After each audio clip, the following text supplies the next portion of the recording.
আমরা ধর্ষণের মতো 168 ঘটনা ঘটেছে শুধুমাত্র ফেব্রুয়ারি মাসে।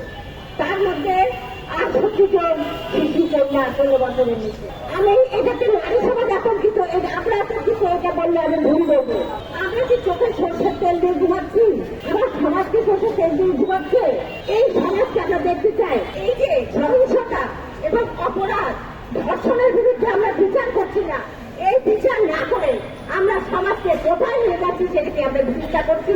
আমরা অত্যন্ত বেদনার সাথে, অত্যন্ত দুঃখের সাথে, অত্যন্ত ক্ষোভের সাথে লক্ষ্য করলাম প্রধানমন্ত্রী 6 মাসের কর্মসূচি নীতি বলেন মন্ত্রিসভাতে। সেই কর্মসভায় কোথাও নারীর প্রতি সহিংসা বন্ধের কোনো কর্মসূচির কথা নাই। আমি আজকের এই সমাবেশ থেকে আহ্বান জানাতে চাই, শূন্য সহিংসতা নীতি অনুসরণ করে স্বরাষ্ট্রমন্ত্রীর অধীনে একটা টাস্ক ফোর্স গঠন করা হোক নারীর প্রতি সহিংসতা প্রতিরোধের জন্য।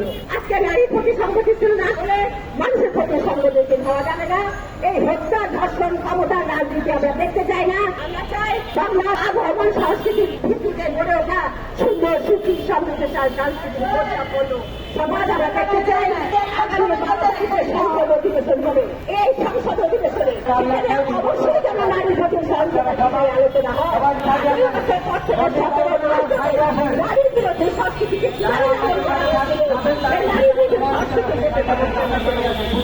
এই জায়গা থেকে মুক্তি করার জন্য সংসদের প্রথম অধিবেশনে আমরা চাই নারীর প্রতি সহিংসতা আলোচনা হোক। এই সাথে আমি একটা কথা বলতে চাই, আমাদের অনেক আইন রয়েছে, কিন্তু আইন বিষয়ে আমাদের কোনো ধারণা আছে। বাংলাদেশের আইনে ধর্ষণের বিচারের জন্য কোনো সালিশ হতে পারবে না।